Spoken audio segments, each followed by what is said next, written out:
আসসালামু আলাইকুম। যাদের বাসায় কেক তৈরি করার জন্য হ্যান্ড বিটার নেই তাদের জন্য নিয়ে এসেছি খুব সহজভাবে ব্লেন্ডারের জার দিয়ে কীভাবে সফট নরম তুলতুলে কেক তৈরি করবে সেই রেসিপি। খুব সহজভাবে আমি এই রেসিপিটি শেয়ার করার চেষ্টা করেছি। তোমরা যদি এভাবে সফট কেক তৈরি করতে চাও সম্পূর্ণ রেসিপির সাথেই থাকতে হবে। তো প্রথমে এখানে আমি 5 টেবিল চামচ পরিমাণ ময়দা নিয়ে নিয়েছি। দিয়ে দিচ্ছি এখানে হাফ চা চামচ বেকিং পাউডার ও হাফ চা চামচ বেকিং সোডা। ব্লেন্ডারের জারে কেক তৈরি করতে অবশ্যই বেকিং সোডাটা ব্যবহার করার চেষ্টা করবেন। এখন এই সব উপকরণগুলোকে আমি চেলে নিচ্ছি। চেলে এই সব উপকরণকে একসাথে মিশিয়ে এক সাইড করে আমি রেখে দেব।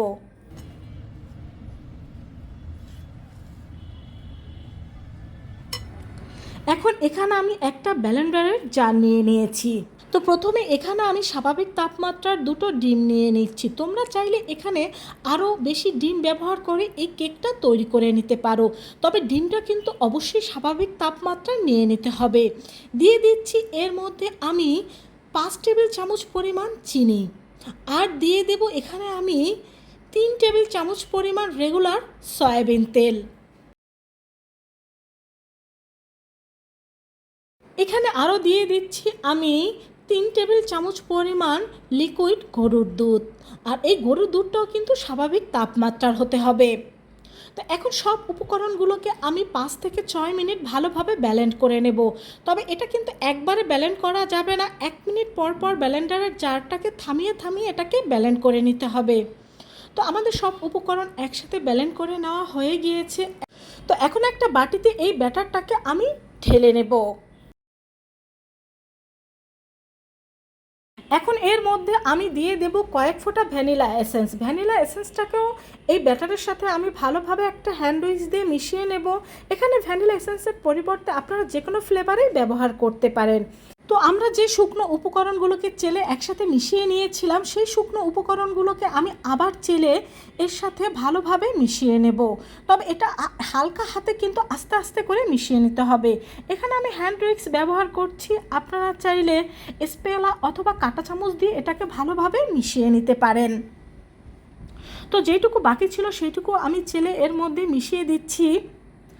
আর যেহেতু এটা আমরা ব্লেন্ডারের জারে তৈরি করে নিচ্ছি, তাই এই ময়দা, বেকিং পাউডার ও বেকিং সোডাটাকে আমি 2 বার চেলে নিয়েছি। আর এখানে আমি একটা মোল্ড নিয়ে নিয়েছি। এখন এই মোল্ডে আমি সামান্য তেল ব্রাশ করে নেব। তেল ব্রাশ করার পর এর মধ্যে আমি দিয়ে দেব একটা কাগজ। তো কাগজটা দিয়ে দেওয়ার পর এখন এর মধ্যে আমরা সেই কেকের ব্যাটারটা দিয়ে দেব। তবে দেওয়ার আগে আমি সামান্যটাকে একটু নেড়ে দিচ্ছি।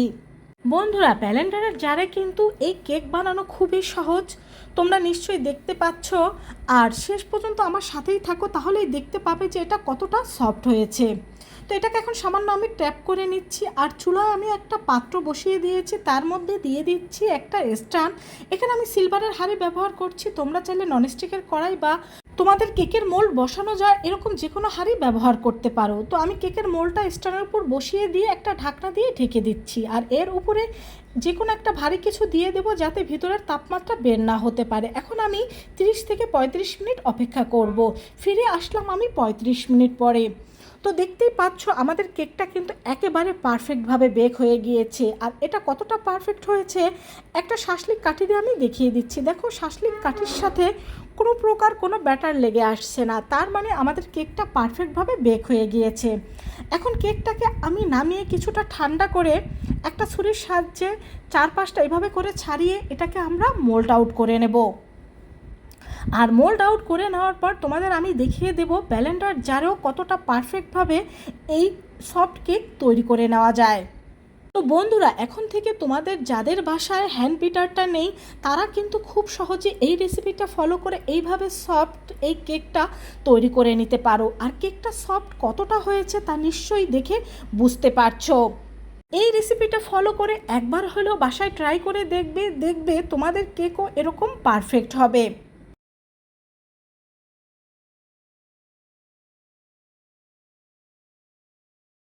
আর ভালো লাগলে অবশ্যই কমেন্ট করে জানাবে। আর তোমার বন্ধুদের সাথে শেয়ার করবে যেন তারাও এইভাবে ব্লেন্ডার জারে পারফেক্ট কেক তৈরি করে নিতে পারে।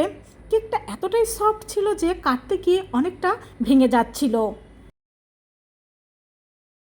আর এটা কেটে আমি তোমাদের আরও কাছ থেকে দেখিয়ে দিচ্ছি। দেখো কেকটা কতটা সফট ও কতটা পারফেক্ট হয়েছে। আর এটা খেতেও কিন্তু মাশাআল্লাহ অনেক ভালো ছিল। তো সবাই ভালো থেকো, আল্লাহ হাফেজ।